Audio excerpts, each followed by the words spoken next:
Bruna, do primeiro C, e tô aqui hoje porque, junto com as minhas colegas de trabalho, a gente bolou uma pequena entrevista para fazer com a minha mãe.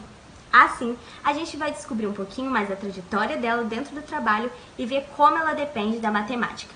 Afinal, ela é tão importante assim pra gente? É o que a gente vai descobrir. Vem comigo! Bom, pra gente começar, você pode se apresentar pro público, por favor?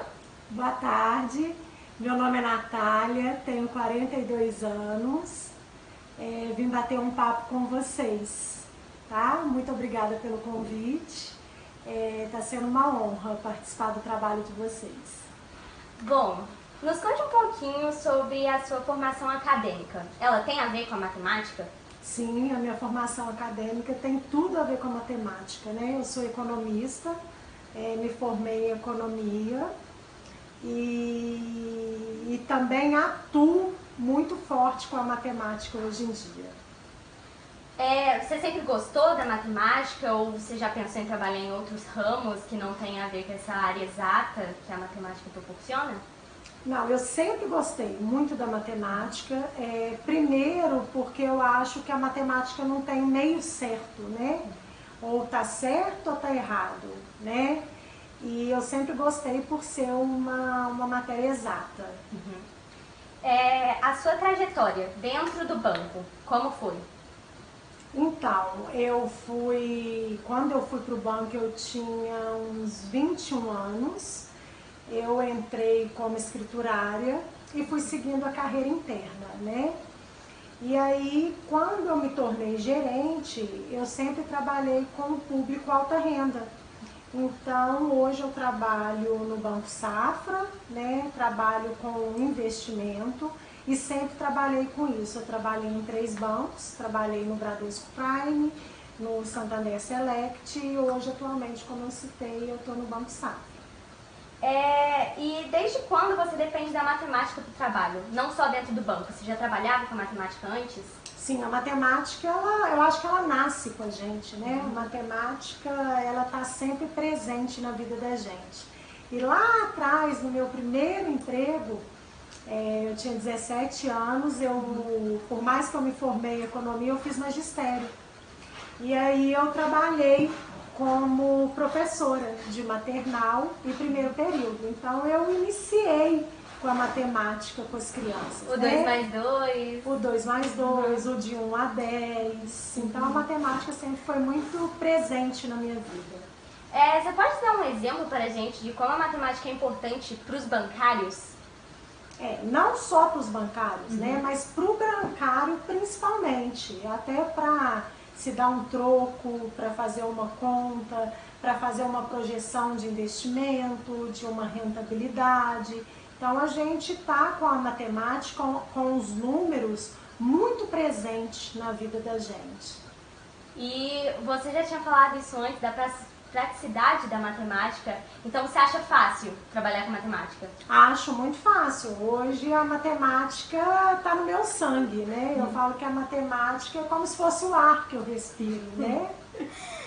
Pra gente puxar pro nosso fim da entrevista, eu vou te fazer umas perguntas mais específicas para dentro da área do banco, da área de gerente do banco. Sim. Como, por exemplo, se calcula um investimento? Então, a primeira coisa que a gente tem que fazer é entender o perfil do cliente, né? Porque a gente tem vários tipos de investimento hoje em dia, desde o mais conservador até o mais arrojado. E todos os investimentos, eles são atrelados a algum benchmark, né?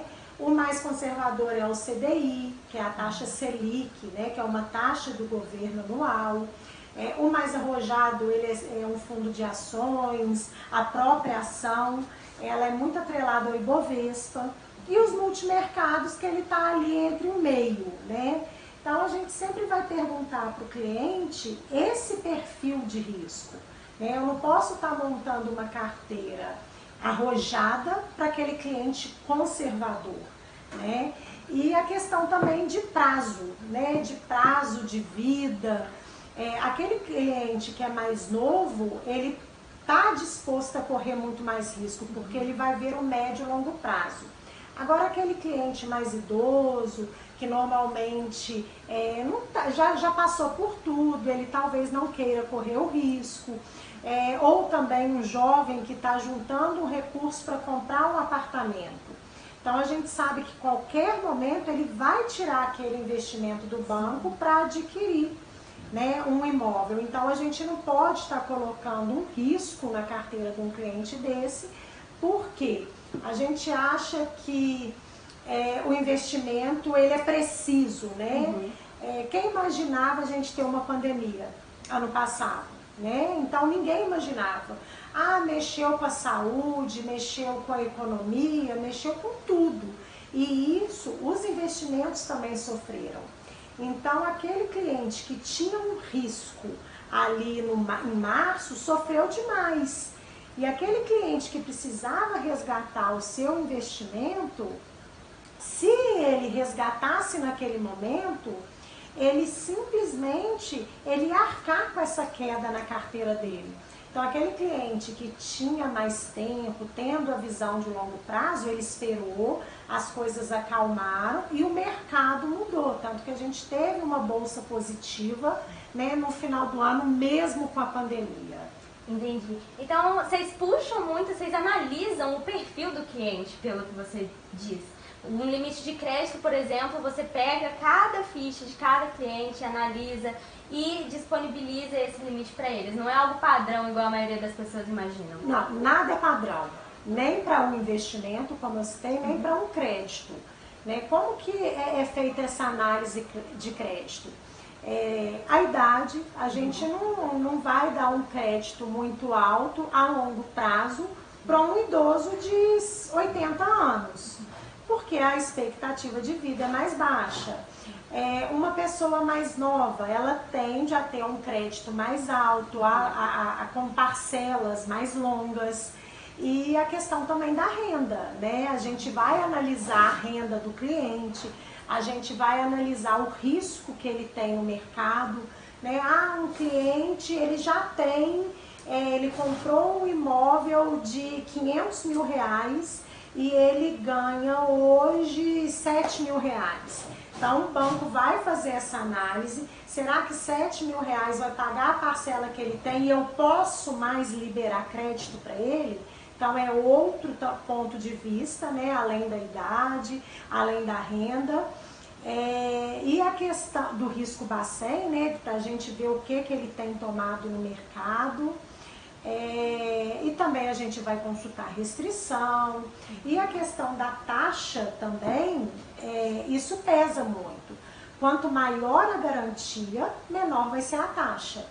O que é garantia? Eu vou pegar um empréstimo com você, mas vai ficar no boca a boca.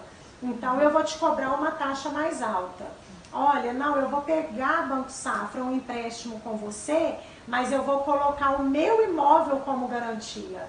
Então a taxa a gente consegue reduzir, por quê? Porque a gente sabe que se ele não pagar aquele empréstimo, eu vou tomar a casa dele, entendeu? Então a gente faz essa análise de cliente por cliente. Entendi.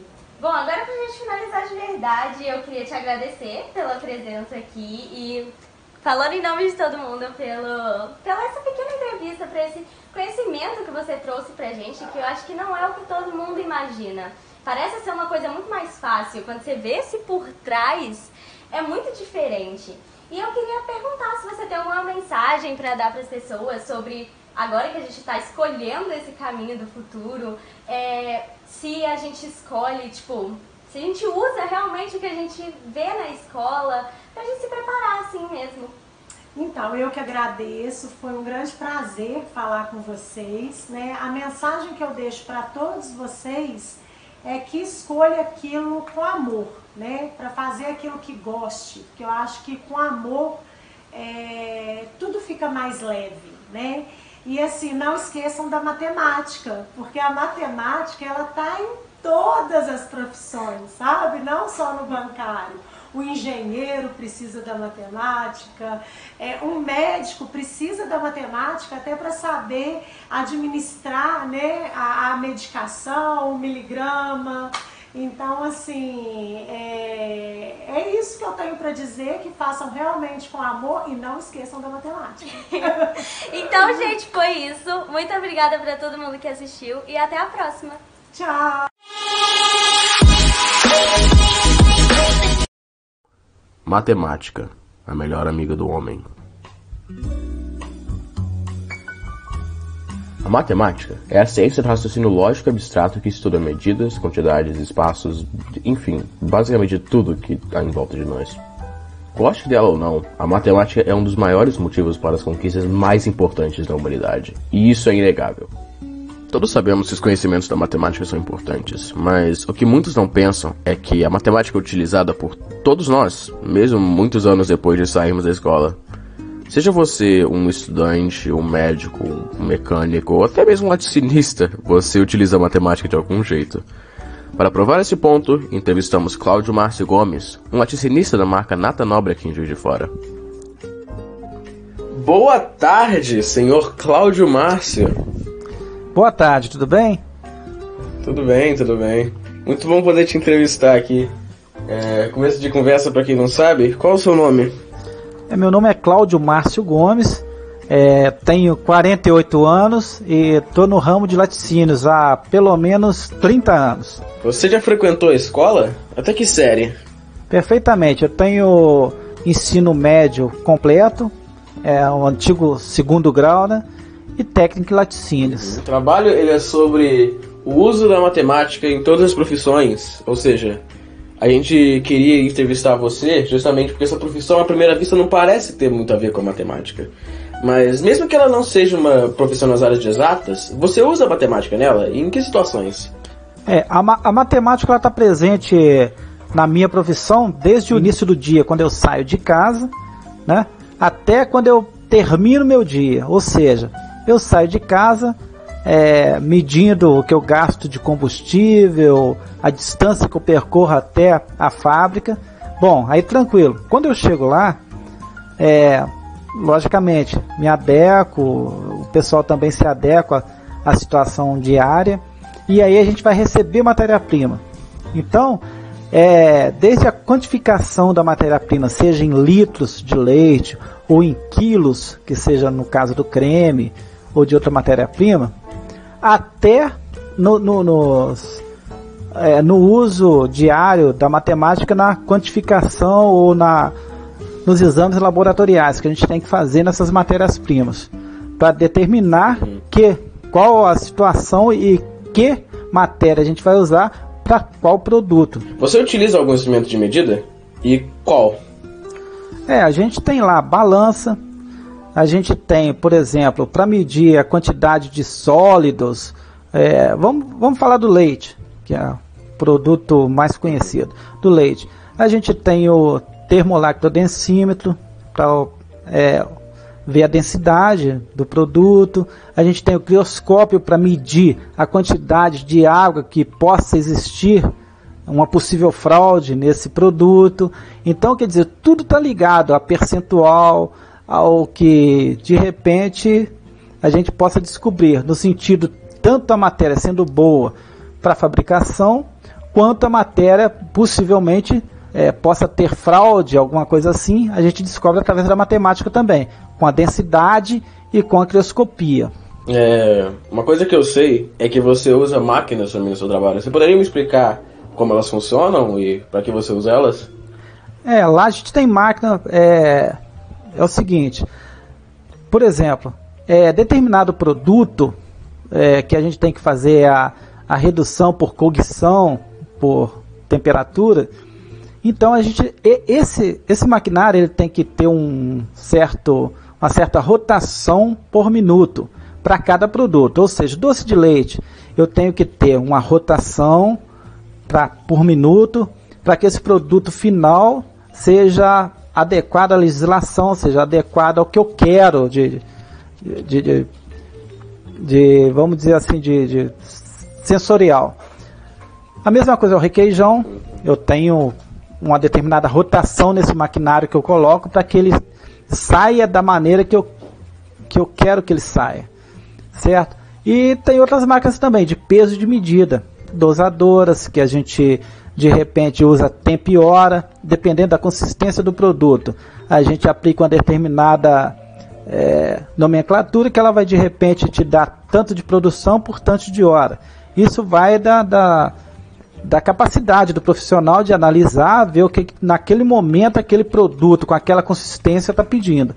Então a gente adequa essa máquina para produzir tanto por hora. A matemática está aí. Uhum. Como você calcula a quantidade necessária de leite para fazer uma determinada quantidade de queijo, por exemplo? A gente na teoria, né, a gente já sabe que determinado tipo de queijo a gente gasta determinados litros de leite.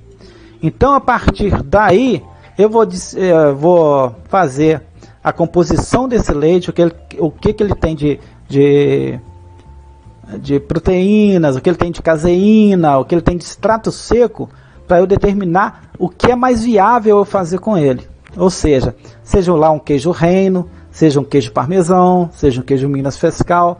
Esse leite está adequado, a partir dessas análises que eu faço, tá melhor para queijo parmesão, então vou mandar ele para queijo parmesão. Aí esse queijo aqui ele tem menos extrato seco, ele tem menos proteína. O que vai me servir? Vai me servir para um iogurte. Então vou fazer esse iogurte, vou fazer essa bebida láctea. E assim sucessivamente. Uhum. Você usa algumas fórmulas matemáticas também? É claro. Tanto a gente tem produto como o creme de leite. Ele chega lá, é bruto. Então, para eu obter um determinado rendimento final na fabricação da manteiga, eu tenho que fazer uma adequação, ou seja, uma redução, que a gente fala no teor de gordura do creme, adicionando água. Para isso a gente usa uma equação. Entendeu? Então usa uma equação para diluição, usa uma equação para insumos, que vai ser adicionado futuramente, no caso, vamos dizer, da bebida láctea. Então, quer dizer, sempre tudo que você vai fabricar está diretamente ligado à matemática. Você tem que estar sempre atento ao que você vai usar de insumo para determinada quantidade de matéria-prima, que seja sal, que seja corante, que seja o coadjuvante, ou que seja qualquer coisa. Então, tudo que você vai fazer, você tem que estar sempre usando alguma fórmula, alguma soma, alguma adição ou subtração para você chegar no produto final que você quer. Você usa a matemática para calcular os estoques do laticínio? Claro, é primordial. A gente tem que estar sempre atento ao que a gente tem de matéria-prima para beneficiamento, ao que a gente tem de estoque nas câmaras frias e o que a gente tem, entendeu? Vamos dizer assim, na rua de ativos. Se a gente não tiver esse controle, aí está basicamente a saúde da empresa. Se a gente não tiver esse controle de estoque do que está entrando, do que está saindo, basicamente o negócio não vai bem. Concluindo, então, finalmente, você concorda que qualquer profissão utiliza a matemática de algum jeito? Sem dúvida. Sem dúvidas. Eu concordo com isso. Porque mesmo que seja uma coisa instintiva, que a gente não presta atenção, a gente está usando matemática, entendeu? Se você parar para raciocinar no seu dia, do início do seu dia até o fim, você está envolvido em números do começo, desde de manhã até a noite, quando você chega em casa. E ainda não parou por aí. Uhum. Então, a matemática, sem dúvidas, eu acho que é a ciência fundamental, que fundamenta todas as outras ciências, entendeu? Então eu acho que a matemática ela é fundamental na vida e no desenvolvimento do que está por vir aí também. Perfeito, perfeito. Muito obrigado, senhor Cláudio Márcio Gomes. Disponha. Espero ter ajudado e no que precisar novamente, futuramente, estou à disposição. A conclusão que chegamos com essa entrevista é a de que até mesmo as profissões que à primeira vista não parecem ter nada a ver com a matemática envolvem ela de um jeito ou de outro. E por isso o estudo dessa matéria é essencial, não só para os vestibulares, mas também para o mercado de trabalho. Mesmo parecendo chato ou impossível de se aprender de vez em quando, a matemática quebra barreiras e é uma das ferramentas mais poderosas que temos. Porque se algum dia você se encontrar em uma situação em que for preciso contar quantidades, medir espaços ou manusear uma máquina para a produção de queijo, a sua melhor amiga será a matemática.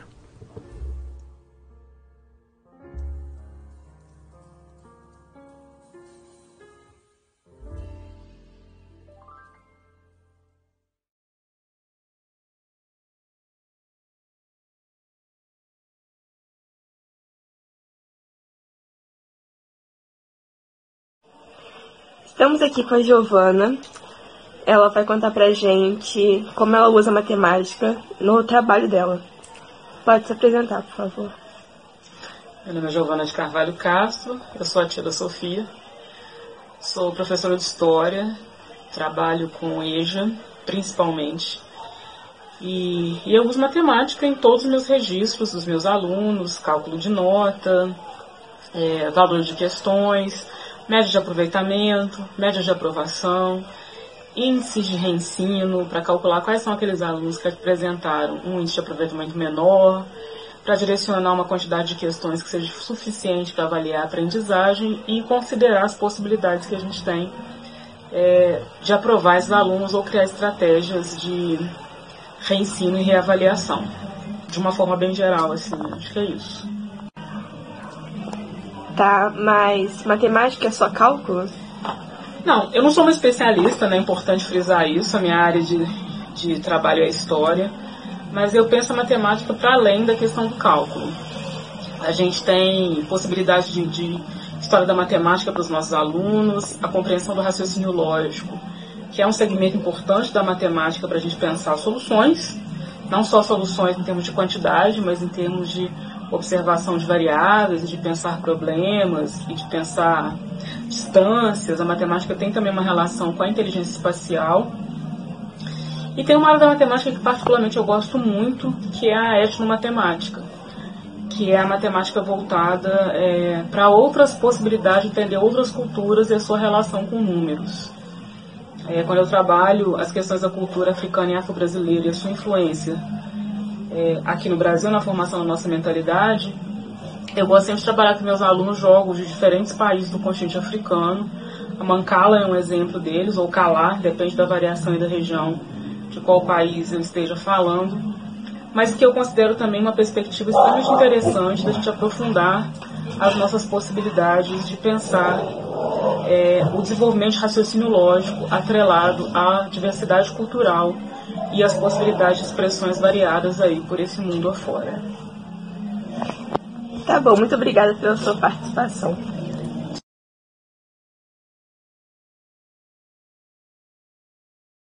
Vou fazer uma entrevista com você para um trabalho da escola e aí eu vou precisar saber como você usa a matemática na sua vida, tá bom? Tá bom.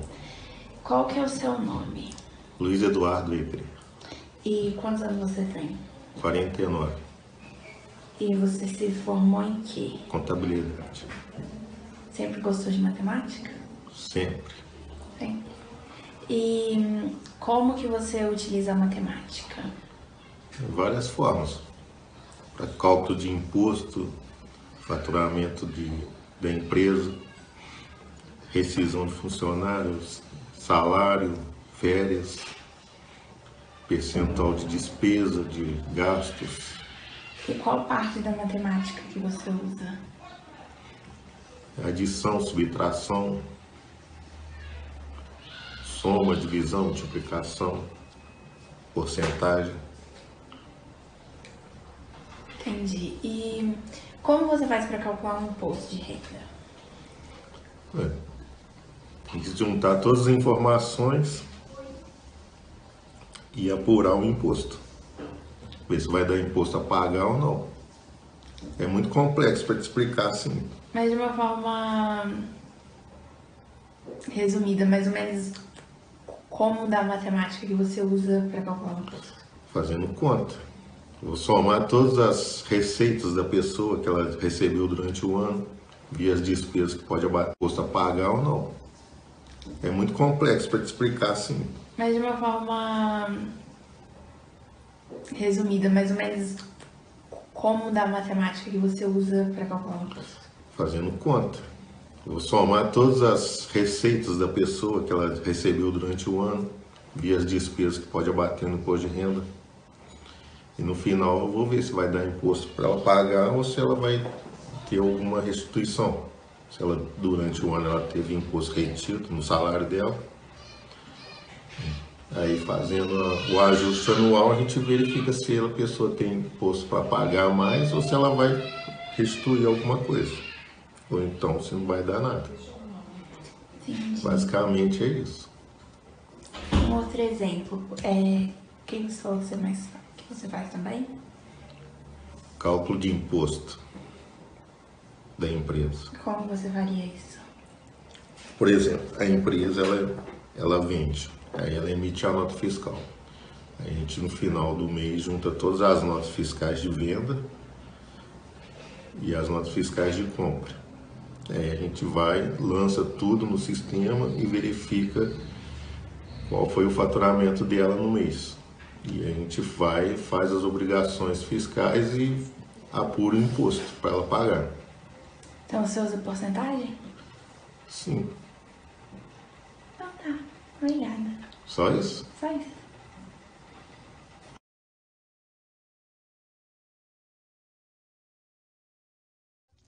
Bom dia a todos.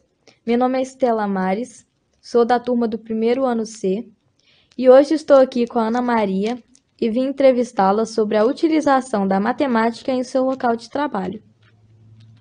Olá, sou Ana Maria, mãe da Estela, tenho 55 anos, trabalho na área financeira, sou bancária na Caixa Econômica Federal. Fala pra gente qual o seu grau de escolaridade Eu sou formada em marketing. e em qual setor você trabalha. Trabalho no setor de cobrança e de protesto de títulos. Você utiliza muito a matemática no seu trabalho? Utilizo bastante, sim. E em qual momento?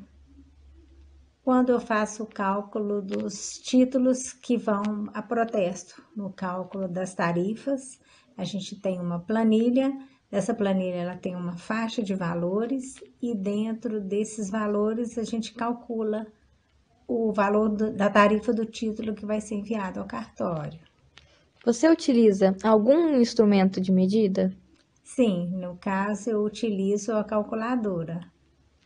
E na falta dela, você pode utilizar algum outro instrumento?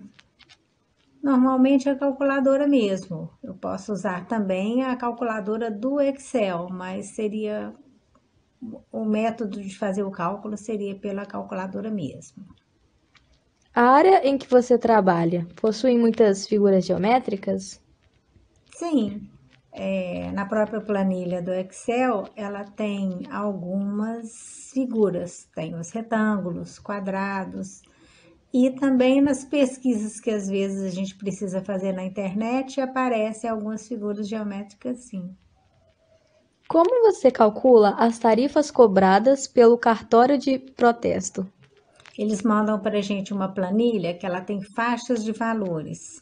Aí, a partir do valor do título, você calcula, compara na tabela qual é o valor e daí você tem o valor da tarifa que você tem que cobrar. Por que você usa esse método? É o método padrão mesmo, que é enviado pelo cartório das tarifas que a gente deve repassar para eles. Ele pode ser substituído? Não, normalmente não. É essa tabela mesmo. Com essa pequena entrevista, podemos ver que a matemática atua em diversos momentos do dia a dia, sendo fundamental para várias situações do cotidiano. Agradeço a minha mãe pela participação nesse projeto e um abraço a todos. Obrigada, bom dia.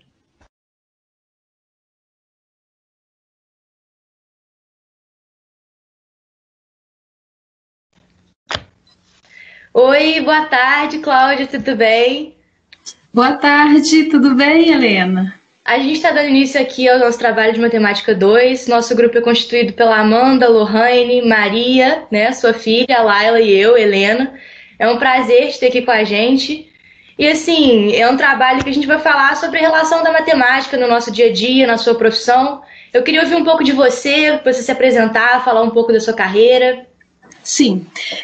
Meu nome é Cláudia Castro, eu tenho 52 anos, eu sou arquiteta e urbanista e há 23 anos eu já atuo no mercado. E assim, me sinto muito gratificante com a profissão que eu escolhi, porque ela me deu assim, muitos clientes satisfeitos com o meu trabalho, né? E a cada dia, a cada obra, eu estou sempre aprendendo mais com eles, inclusive com a própria arquitetura. Que coisa boa!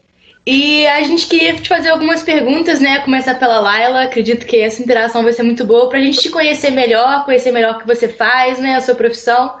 Então a Laila pode começar. Bom dia de novo, queria novamente agradecer pela sua presença e eu vou te fazer algumas perguntas para a gente entender melhor as aplicações da matemática na área em que você atua, que no caso é a arquitetura. A primeira pergunta que a gente separou aqui precisa ser bom em matemática para fazer arquitetura, Cláudia?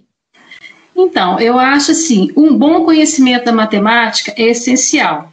Porque o curso de arquitetura, logo de início, a gente já se depara com a matemática, em todos os sentidos. Por quê? A gente precisa medir um terreno, então a gente precisa da matemática. A gente trabalha com topografia, que é o trabalho para você saber a topografia, se o terreno é em declive, em aclive, qual tipo de construção vai ser oferecido nesse trabalho. Então, assim, trabalhamos com ângulos, trabalhamos com cálculos, né? Então, assim, o tempo todo a matemática está presente na arquitetura. Sim. Como que a matemática, especifica mais um pouco, como que a matemática está presente na arquitetura, na área que você atua? Vamos dizer assim, eu vou fazer um projeto, então eu preciso da dimensão do terreno. Como que eu aplico isso? Eu preciso saber as medidas, então eu trabalho com largura, com comprimento. Se eu tiver que produzir o projeto de uma piscina, eu vou trabalhar com metro cúbico. E na prática, assim, é fundamental você ter esse conhecimento das fórmulas de retângulo, do triângulo, do círculo. Então, assim, isso vai permitir, se você tiver um domínio, de você ter as soluções mais rápidas no projeto. Também, assim, a gente vai calcular uma escada, né? Aí a gente utiliza fórmulas. Existe a fórmula de Blondel. E isso é fundamental para que a escada seja uma escada perfeita, uma escada suave. Porque a gente, na arquitetura, a gente está sempre procurando o aprimoramento daquele habitante que vai estar nessa construção. Então, se você estiver aplicando as fórmulas corretas, estiver usando na topografia o ângulo perfeito para você locar a construção no terreno, você vai ter muito mais, vamos dizer assim, um projeto mais perfeito dentro de todo o uso da matemática correta. Então, a matemática precisa estar junto com a arquitetura. Sim, muito interessante. E qual parte de exatas, assim, que te atraiu mais? Eu sempre gostei de cálculo, sempre gostei de geometria, né? Desde quando eu estudava lá onde vocês estão hoje. Então, assim, eu sempre admirei muito a matemática, eu sempre gostei da matemática. E aí eu fui fazendo várias pesquisas, fui me aprofundando mais e entrei nessa linha da engenharia civil.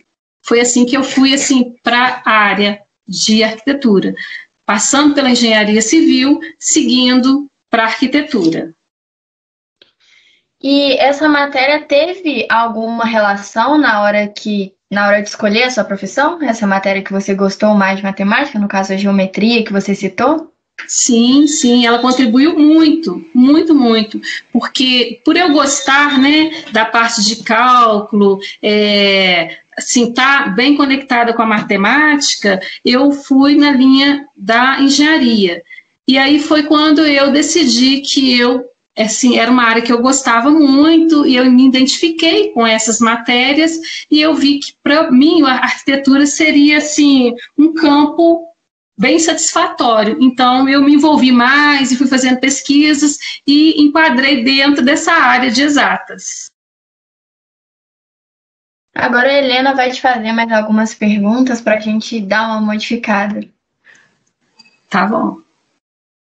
Com qual parte da matemática você, assim, acha que você trabalha com mais frequência, né? Você citou geometria, mas seria isso? Seria qual assim, parte matemática que você mais usa no seu dia a dia, no seu trabalho? Então, na verdade, não existe uma parte assim específica, tá, da matemática. Ela engloba um todo, tá? A gente precisa saber geometria espacial, a gente precisa saber cálculo estrutural.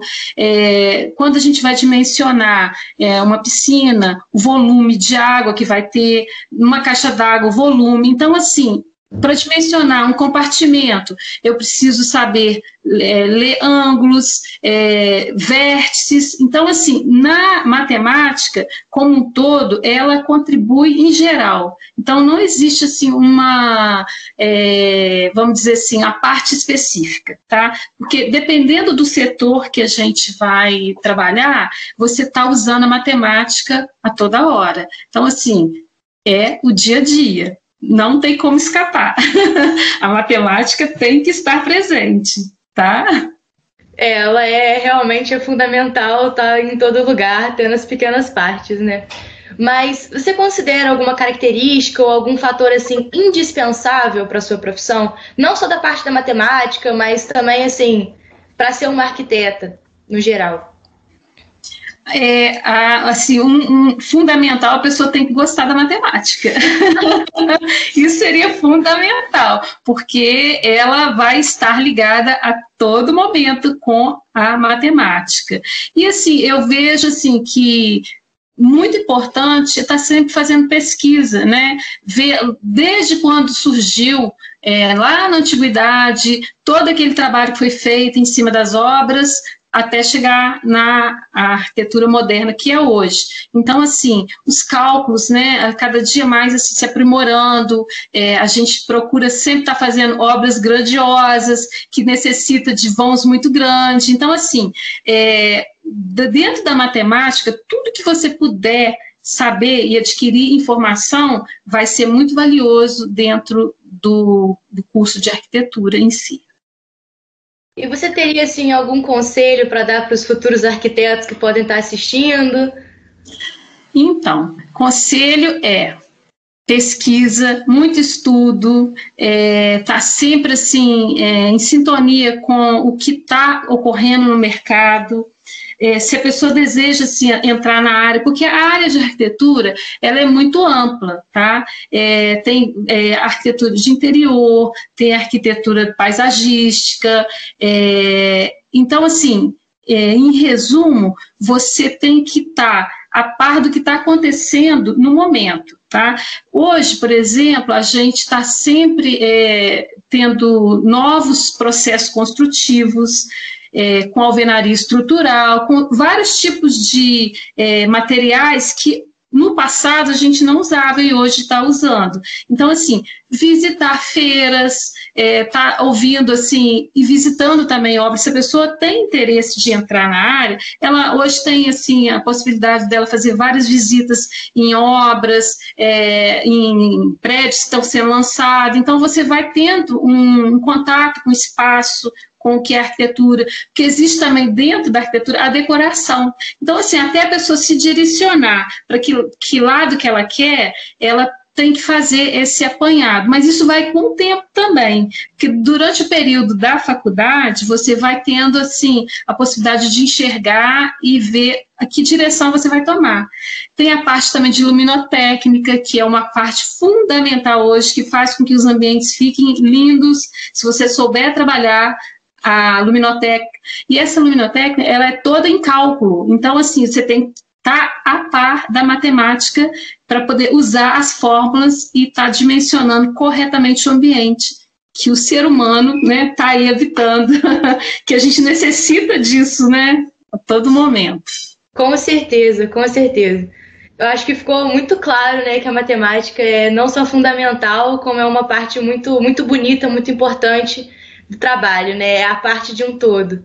Então, assim, tendo isso em vista, eu acho que seria interessante a Laila compartilhar com a gente, né, um documento que, para você falar um pouco mais também na prática e mostrar um pouco para a gente que está assistindo essa inserção da matemática, até da própria geometria, né, em alguns lugares, né, em alguns monumentos, prédios, etc.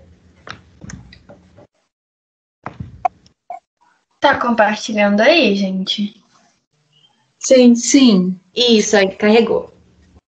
Então, pela foto, né, a gente já vê ali nessa obra que isso foi na Grécia, né, Roma, eles usavam muito o número de ouro.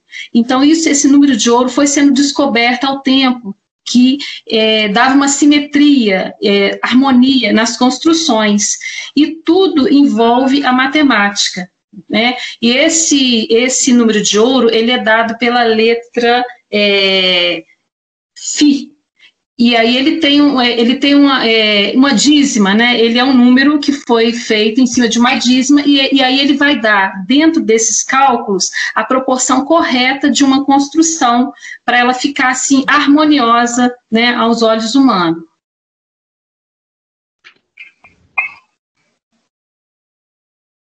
Ah, sim, eu consegui. Muito interessante. Você pode seguir aí, que você vai ver, tá vendo? Aí tem a fórmula, né, que a gente utiliza para você ter, assim, a proporção correta. E tanto na antiguidade como hoje, a gente utiliza, se você quiser ter uma obra em equilíbrio, em harmonia, com a dimensão, assim, agradável, a gente utiliza também dessas fórmulas. Esse número de ouro, ele é muito importante, porque a gente trabalha o retângulo áureo, o triângulo, que vocês vão ver aí nas fotos mais adiante. Pode seguir. Aqui o triângulo que você falou. Pode descer na outra foto, você vai poder estar compartilhando. Tudo, assim, em relação à construção, existe o cálculo, né? Nada é, assim, aleatório, por acaso. Tudo é em termos, assim, de fórmula.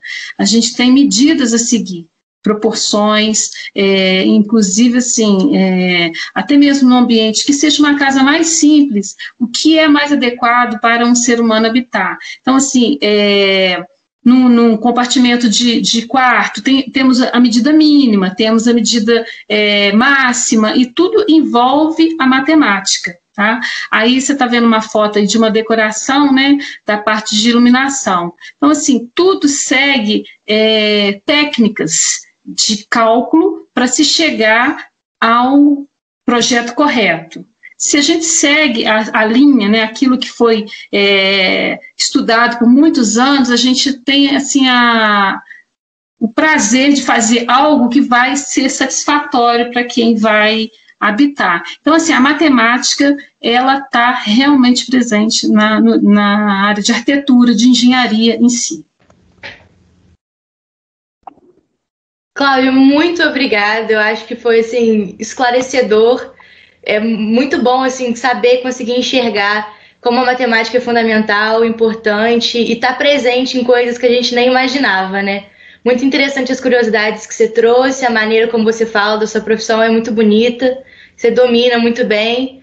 E, assim, em nome do nosso grupo, né, com certeza da minha sala também, a gente queria te agradecer pela sua presença, pelo tempo, né, que você cedeu na sua agenda.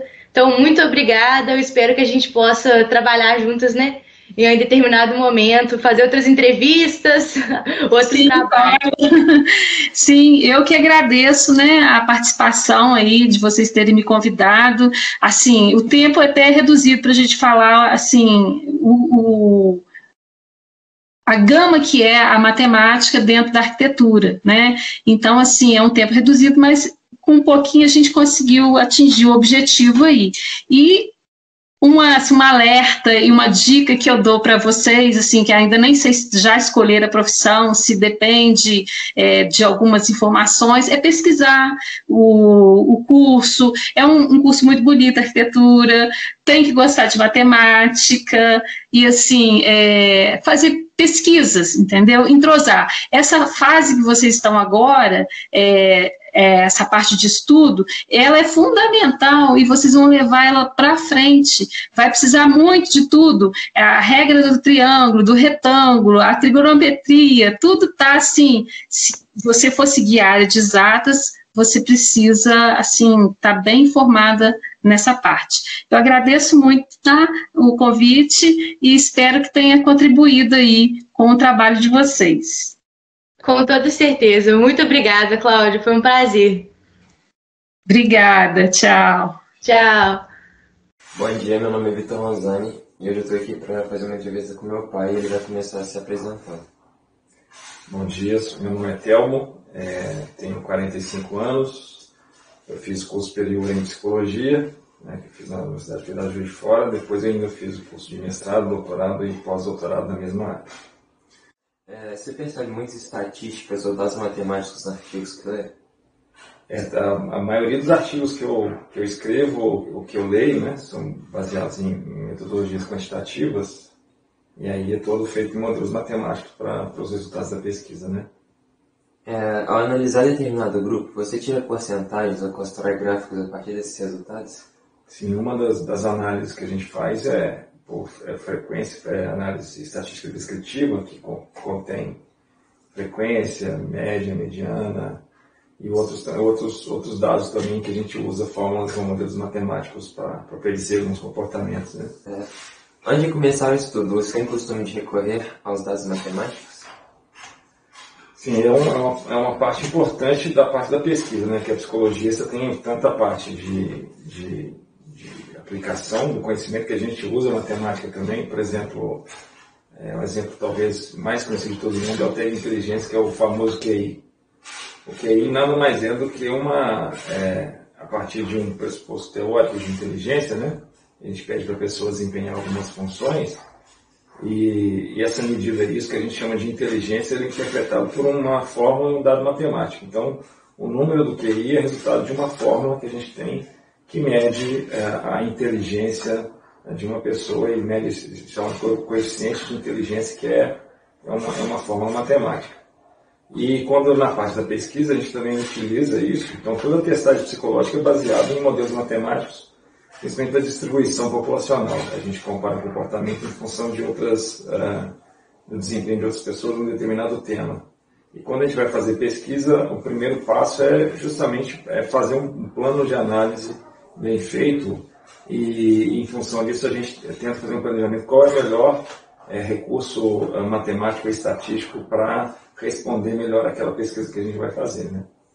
A moda, média e mediana são muito recorridas quando é preciso analisar a estatística de um grupo. Você considera esses conceitos importantes para a elaboração de um estudo?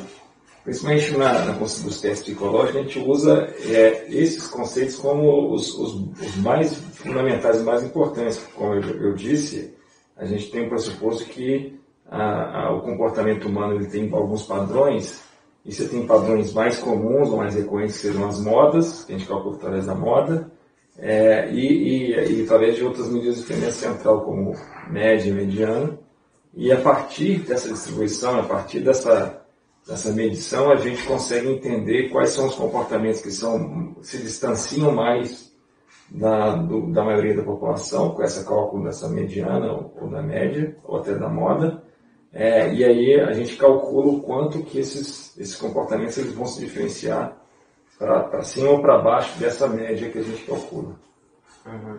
Antes de cursar psicologia, você imaginava que a matemática seria tão presente? Não, a gente pensa que a psicologia é uma área que a gente vai só estar baseado nas ciências humanas, na filosofia e outras teorias mais psicológicas, né? Eu nunca pensei que eu fosse mexer com matemática.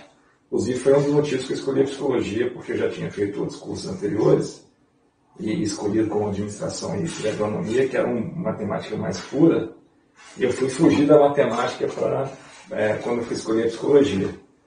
E aí eu me deparei com isso e hoje eu gosto muito da matemática, aprendi a gostar porque ela faz sentido e uma aplicabilidade na minha profissão. E hoje é uma área que eu gosto muito e não me arrependo e é muito útil para a minha profissão como psicólogo também.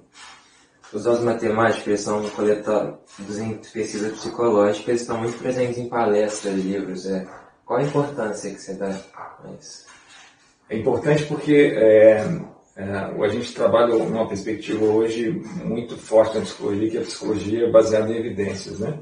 Então, esses dados matemáticos, essas estatísticas esses números que a gente apresenta são maneira da gente apresentar as evidências de um determinado experimento que a gente faz, de uma determinada pesquisa, de um determinado comportamento. Então, isso é uma maneira muito didática e, de certa forma, simplificada da gente pensar e mostrar os nossos resultados na área da ciência psicológica, né? Para finalizar, você poderia contar um pouco mais sobre como você usa, da importância na sua profissão hoje em dia?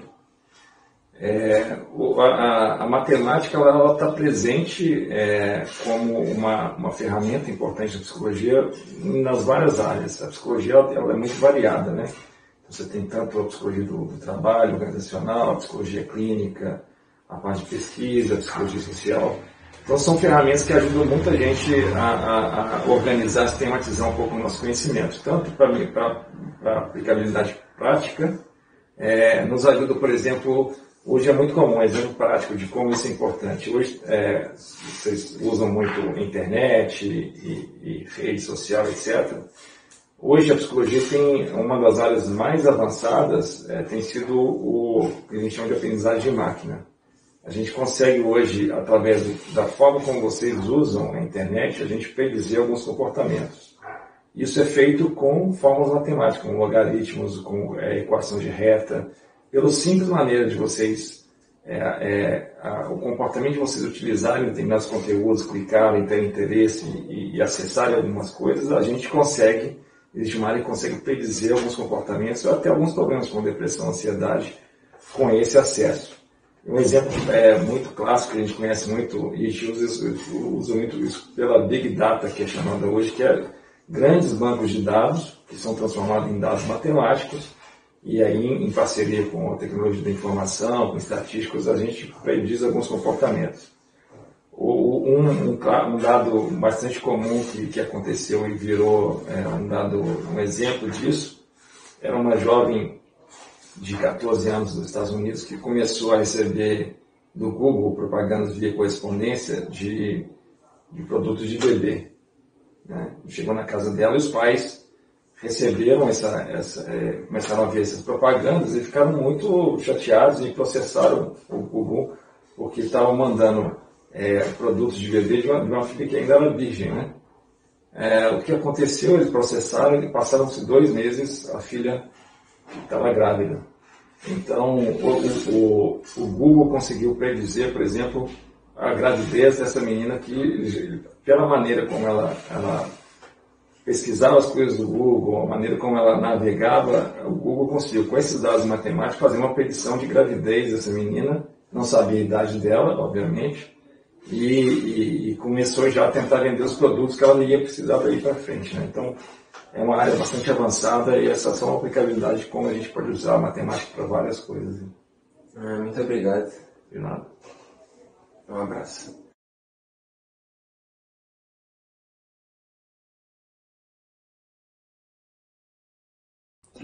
Olá pessoal, sou o João Marcelo do primeiro ano C. Hoje eu estou entrevistando meu pai para uma conversa sobre a matemática inserida dentro da profissão dele, como farmacêutico. Qual é o seu nome? Meu nome é Marcelo. Idade? Tenho 43 anos. Você já frequentou a escola? Até que série? Sim, frequentei todos os anos, né, do ensino fundamental e médio, fiz o curso de farmácia superior e fiz pós-graduação, mestrado e doutorado.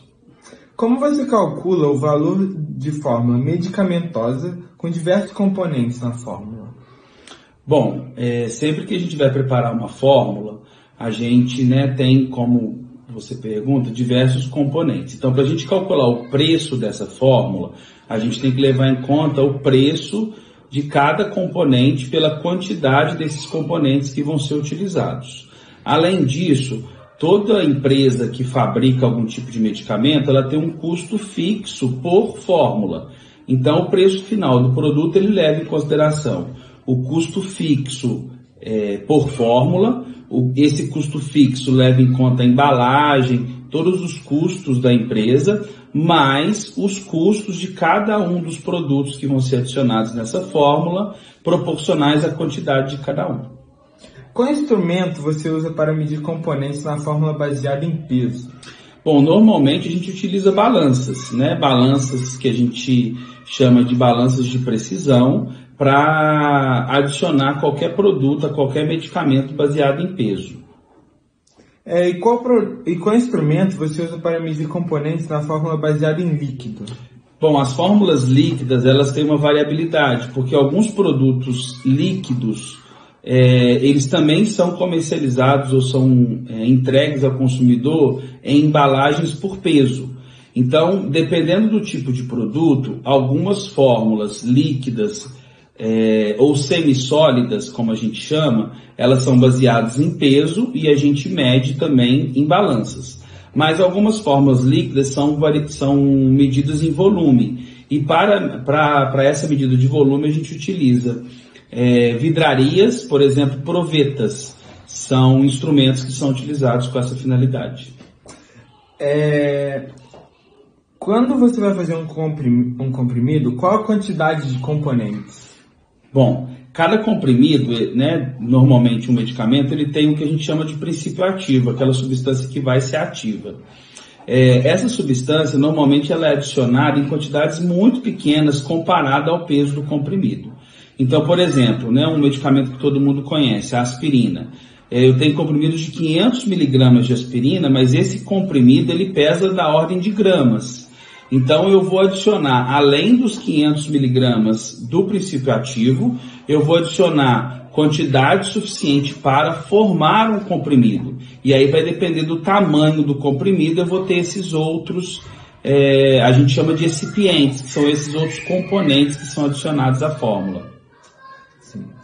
Como calcular a quantidade de gotas de um antitérmico em relação ao peso do paciente? Isso é bastante interessante. Existe um padrão na área farmacêutica em que 1 ml tem cerca de 20 gotas.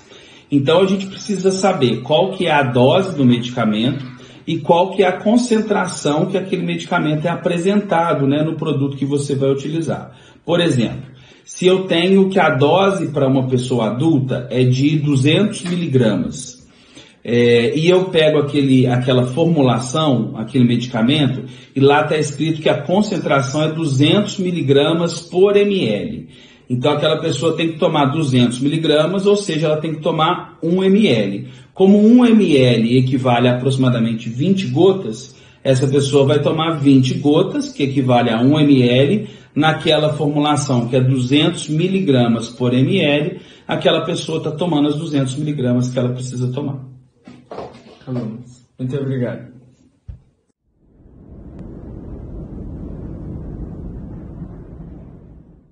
Olá, sou a Rafael do primeiro C. A nossa sala está fazendo um trabalho conjunto de matemática 1 e matemática 2, no qual a gente vai falar sobre matemática nas profissões.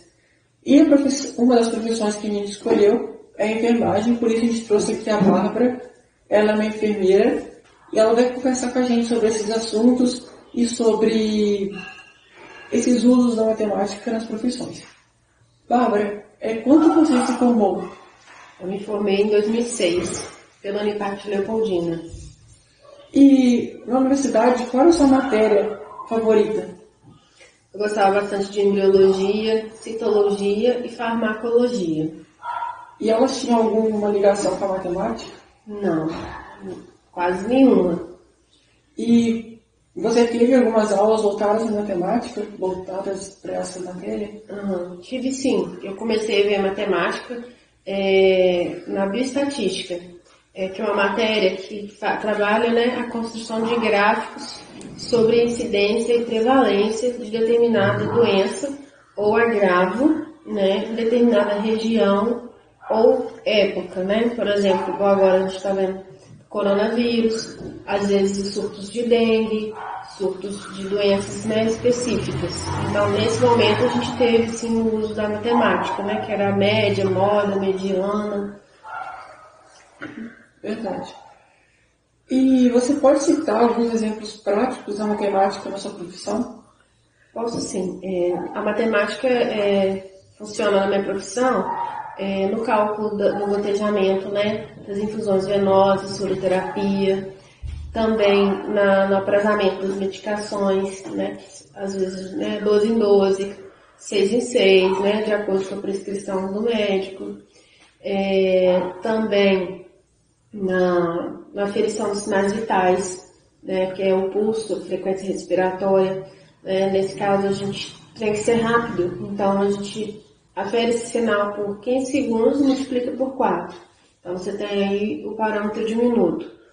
Ou então, você afere por 30 segundos e multiplica por 2 para você ter aí por 1 minuto. Entendeu? Uhum. E esses usos práticos que você falou são usos práticos mais voltados para a matemática 1, né? E tem algum uso prático na matemática 2, que é a geometria? A geometria, se a gente pensar direitinho, aparece quando a gente faz, né, a elevação da cabeceira das camas. Né? Por exemplo, a 45 graus, a gente tem a posição que chama de Fowler, né, que é alívio de desconforto respiratório. 15 graus, a gente chama de antirrefluxo, né, que é uma posição da cabeceira um pouco mais elevada. A 90 graus, o paciente sentado, ele tem, né, o conforto para se alimentar, assistir uma televisão, né, e também a mudança de decúbito. E também a elevação dos pés, quando a gente eleva às vezes por 30 graus nos pés, e a gente tem o desconforto, o alívio das dores e a melhora da vascularização do paciente. E tem a questão também das injeções, né? Ah, sim. As injeções, né, são várias vias e formas de administração. Endovenosa, intramuscular, subcutânea. Então, cada forma de aplicação também tem uma angulação diferente para atingir a área que a gente quer. Então, de acordo com a prescrição médica e orientação da medicação, a gente também tem que saber a angulação da agulha para atingir a área correta. É verdade. E diante de todos esses usos, você considera a matemática importante na sua profissão? Com certeza. A matemática é muito importante, né? Através dela a gente tem parâmetros decisivos aí e baseados, né, na ciência, mas sem ela a gente também não consegue evoluir. Então é isso. Muito obrigado, Bárbara, por ter doado o seu tempo para conversar com a gente. E também gostaria de agradecer a todos que ouviram. Meu nome é Maria Alice, eu sou do primeiro ano C e eu estou entrevistando meu avô, que ele é serralheiro, trabalha com serralheiro. Você fez algum curso? Não, eu aprendi tudo na prática. Olhando os outros fazerem e fui olhando até aprender. Você tem quantos anos de serviço? 50 anos de trabalho de metalúrgico. E quantos anos você tem? 70 anos de idade, graças a Deus. Você frequentou a escola até que série? Eu frequentei até, no meu tempo, era 4º ano primário, chamava. Hoje é o fundamental, né? Mas nós era até a 4ª série primária, depois, a partir da 4ª, que era 5ª, até a 8ª, era ginásio. Mas eu frequentei só 4 anos primário e eu não gostava muito de estudar. Apesar de ser... me chamava, falava que eu era muito inteligente. Qual foi a sua matéria favorita na escola? Eu gostava muito mais de matemática. Você se considera bom em matemática? Bom de matemática, sempre fui até hoje. Que instrumento de medida você usa em sua profissão? Eu uso a trena, né? Eu às vezes o metro, né? Mas eu gosto mais da trena. Uns usam metro, né? Em outra escala, eu já gosto mais da trena. No seu trabalho, como que você calcula a quantidade de ferro necessária para fazer um portão, por exemplo? Por exemplo, um portão de 3 metros de largura por 2 de altura. Cada chapa, vamos supor, um portão fechado de chapa, que a gente chama de hoje lambria, tem chapa também. A chapa mede 2 metros de altura por 1 de largura.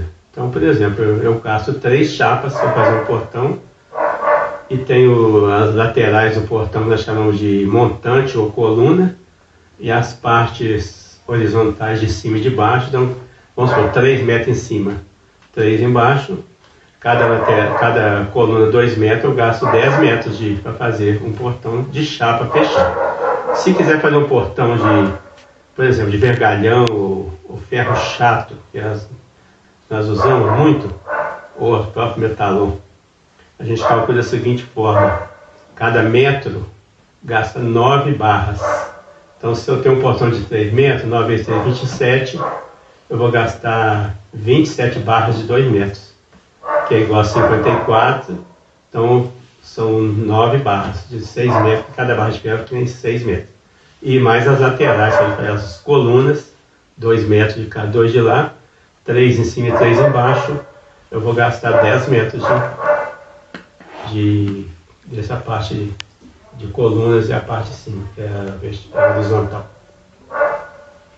Você usa mais álgebra ou geometria? É geometria. Geometria, né? Para fazer isso. Escada caracol, por exemplo. Isso. No seu trabalho aparecem bastante triângulos, retângulos e outras formas geométricas, né? Mais é o retângulo, né? Quadrado. E o quadrado também é muito usado. Principalmente redondo também, claro. Escada caracol é redondo. E tem também losango, que é umas grades que a gente faz muito em losango. Hoje não usa muito mais não, vou mudar os tempos. Hoje mais é tudo ferro liso, para simplificar as coisas, para ficar mais fácil para pintar. O pessoal de hoje é assim. Antigamente era muitas molduras, muito desenhos. Hoje não, o pessoal quer mais coisas simples e seguras para poder facilitar, tanto na pintura como na limpeza.